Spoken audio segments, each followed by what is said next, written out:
Thanks. I'm interested in kind of two things. One is your definition of intrinsic value, and then I'm also interested in how would you plan to educate people on the concept of intrinsic value?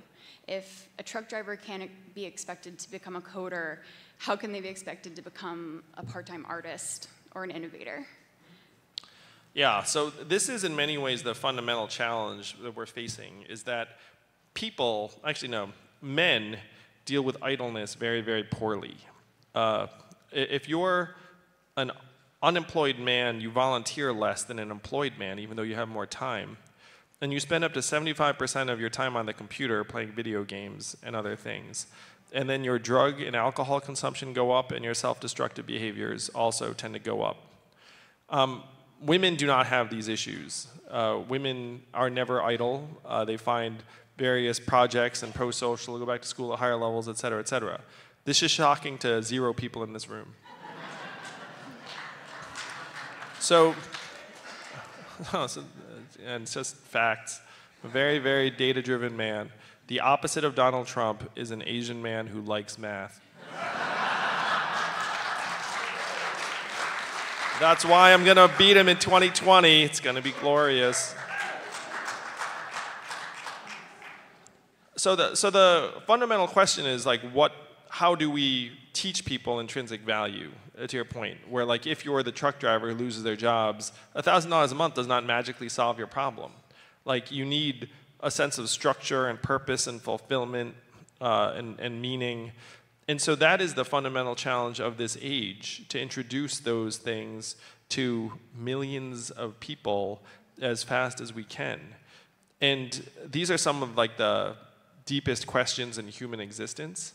And the way we get there, I have the answers in this book. No, I don't, I'm kidding.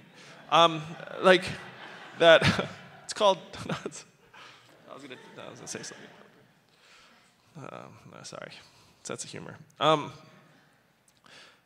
So the way we get there is we put this money into people's hands, and then a significant amount of that money goes into nonprofits and civic organizations and religious organizations and institutions that can help restore a set of opportunities that allow people to find structure, purpose, and meaning in their communities and their work.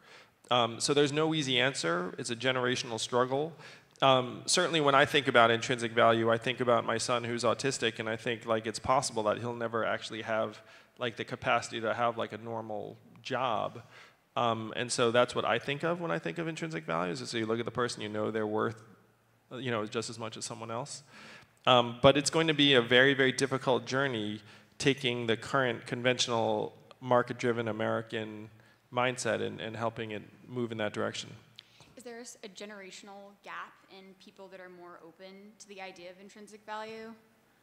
So I think that the studies I've seen have indicated that young people are more enthusiastic about socialism than capitalism, more enthusiastic about socialism than older generations. And I think it's because many young people have seen the excesses and problems of capitalism over this last number of years. So I have a feeling that young people are more open to seeing people as having intrinsic value. I'd agree with that. Hi.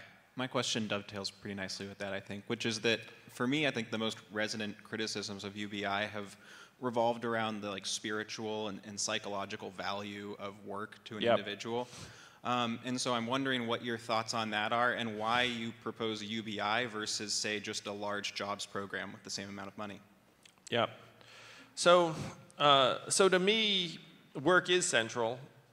And the great thing about UBI is that it would create over 2 million jobs in these communities. And the example that I use is that if you can imagine a town in Missouri with 50,000 people, and right now there's someone in that town that wants to start a bakery, but the bakery is a dumb idea. But then I become president, and now there's another $50 million in spending power every month in that town, and then the bakery might become a good idea. And then that person starts a bakery, and then they say, hey, I need to hire a morning shift baker. And then you end up hiring people for accessible jobs in that community. And that's only possible because you're supercharging the local economy and helping restore vitality to those Main Street retailers. So this isn't like the easiest way is to say like, hey, what are the jobs that that community is going to value and support? Then people will do those jobs because work is central. The biggest misconception about UBI is that it's somehow anti-work or mitigates work. It's pro-work. Like it's pro-work in terms of just creating jobs in those communities that people actually want to do and you know, can access. It's also pro-work in terms of like the moms and caregivers and nurturers, because we know that's work too. It's just our market doesn't value it as that. So that's the big, you know, and that's at least starting to push us in the direction of meaning. How many of you all are entrepreneurs? So if you're an entrepreneur, you know what I'm talking about here, where it's like you're doing something primarily because it's important to you.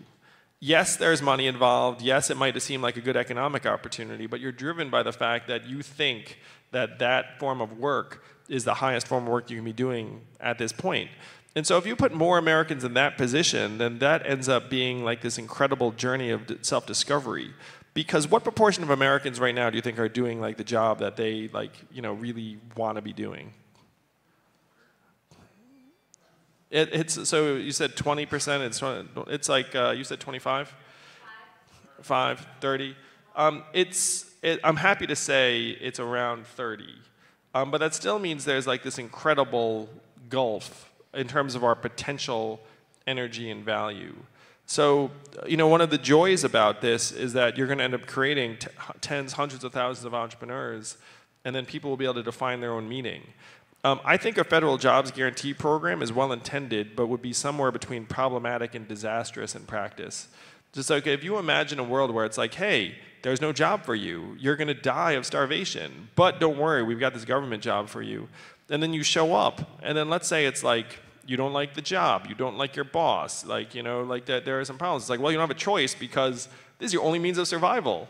You know, and so then you wind up with this bureaucracy like doling out subsistence jobs that are necessary for people to survive.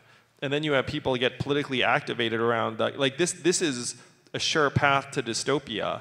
And unfortunately, that seems to be the direction we're trending.